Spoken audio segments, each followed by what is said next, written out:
5 ওয়াক্ত নামাজ না পড়লে আমার রোজাই মনে হয় না, আর রাতের বেলায় খতম তারাবি না বললে তারাবি মনে হয় না। মানুষের যে কেমনে সূরা তারাবি পড়ে আল্লাহই জানে।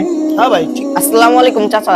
ওয়ালাইকুম আসসালাম। হুজুর, এই যে পোলাটা দেখতাছেন এতিম, দুনিয়াতে মা ছাড়া আর কেউই নাই।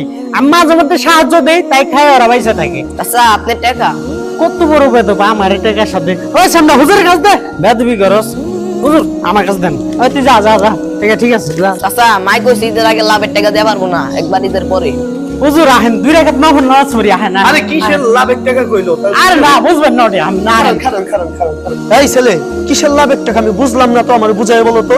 হুজুর চাচা আমাকে এমনি 50,000 টাকা দিছিল, এখন কয় লাভ দেওয়ার লাগবে, ওই লগে আমরা লাভটা নিই। সি সি সি আনোয়ার ভাই, আপনার এত ভালো মানুষ ভাবছিলাম, আর আপনি সুদ খান।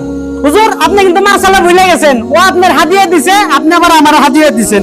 হাদিয়া দিয়ে নিয়ে আসছিল হাতে আনোয়ার।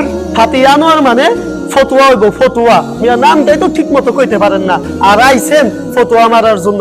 হারাম টাকা যতই ফতুয়া মারেন হালাল হবে না। সাইনবোর্ডটা তো সুন্দর লাগাইছেন, মাথায় টুপি, মুখে দাড়ি, লেবাসে কি করছেন, পাঞ্জাবি পরছেন। ভাই বিষ যদি না যাই নাও খান, যে কাজ করব, যাই না খেলো একই কাজ করব। হারাম টাকা কখনো হালাল হয় না, এটা মনে রাখবেন। সুদ তো সুদই, আল্লাহ তাআলা এটাকে হারাম করছেন। দেন আমার টাকা। হুজুর তাহলে আসি, আসসালামু আলাইকুম।